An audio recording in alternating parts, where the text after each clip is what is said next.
कुनै अब national card print भएछ कि छैन आज त्यो प्रोसेसिङ आज हेराउन गइरहेछु। तपाईँ हेर्नुहोस्। सर्वप्रथम मैले यो डिस्क्रिप्सनमा लिङ्क दिइसकेछु। तपाईँ त्यहाँबाट पनि डाइरेक्ट यहाँसम्म आउन सक्नुहुन्छ।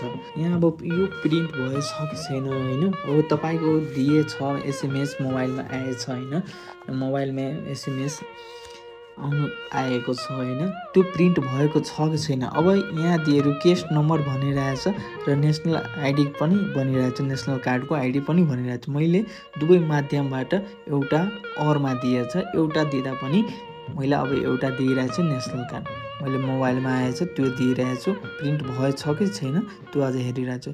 477 मिलिसक्यो।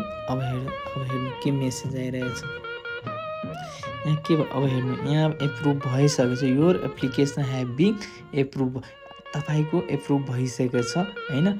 अब यहाँ के भन्छ your card your print processing, अब प्रिन्ट प्रोसेसिङमा छ होइन। यस्तै गरेर हेर्न सक्नुहुन्छ। नमस्ते नमस्कार, स्वागत छ मेरो युट्युब च्यानलमा। आज हेराउन गइरहेको छु र नेसनल कार्डको नम्बर कसरी थाहा पाउने आज धेरै जस्तो अलमलमा परिरहेको छु मान्छेहरू र कसरी थाहा पाउने होइन। सर्वप्रथम मैले यो लिङ्क मैले डिस्क्रिप्सन बक्समा दिइसकेको छु, त्यहाँबाट डाइरेक्ट यहाँसम्म आउन सक्नुहुन्छ।